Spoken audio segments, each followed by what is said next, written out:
러시아 푸틴 대통령의 기가 막힌 행동에 아베 총리가 당황하는 모습입니다. 어떠한 내용인지 알아보았습니다. 5일 러시아 푸틴 대통령과 일본 아베 총리는 블라디보스토크에서 열린 동방경제포럼 행사장에서 별도의 양자회담을 진행했습니다.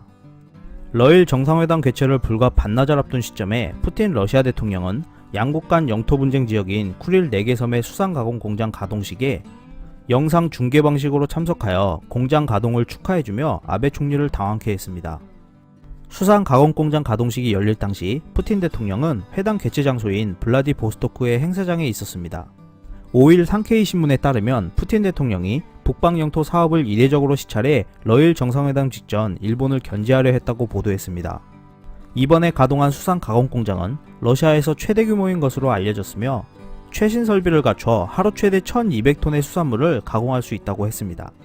푸틴 대통령은 영상으로 고용 창출과 높은 임금의 실현을 기대한다고 말했는데 일본 정부는 이를 두고 일본을 압박하려는 의도로 러시아가 쿠릴 4개 섬이 자국 영토임을 강조하며 타협 없이 개발을 진행할 것이라는 뜻을 명확히 밝힌 것이라 해석했습니다. 그간 일본 정부는 러시아에 쿠릴 열도를 돌려달라고 여러 차례 설득하고 있었습니다.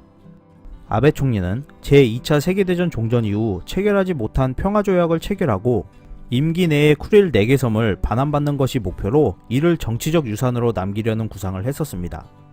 하지만 이날 푸틴 대통령은 일본이 미국과 유대관계를 맺고 있는 현실을 고려할 때 여러 이유들로 평화조약을 체결할 수 없다고 언급했습니다. 일본 언론에서는 아베 총리가 푸틴 대통령에게 수산물 가공공장 가동식에 참석한 것에 대해 우려의 뜻을 전달했다고 전했는데 어느 정도 수준으로 언급했는지는 확인되지 않았습니다. 아베 총리는 이번 회담에서 러일 평화조약 체결로 역사적 임무를 다하고 함께 최선을 다하자고 의견을 냈지만 푸틴 대통령은 미국 등과의 복잡한 문제들을 들며 유보적인 입장을 보여 서로 간의 구체적인 진전 없이 회담이 종료되었다 합니다. 일전에 푸틴 대통령은 일본이 선물한 계획에 기자들 앞에서 여러가지 명령을 내린 후 러시아에는 영토 문제가 없다. 일본만 영토 문제가 있다고 한다. 하지만 이야기는 나눠줄 수 있다라며 일본을 당황케 한 적이 있었습니다.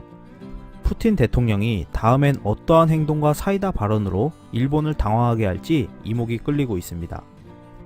이상 피커TV였습니다. 감사합니다.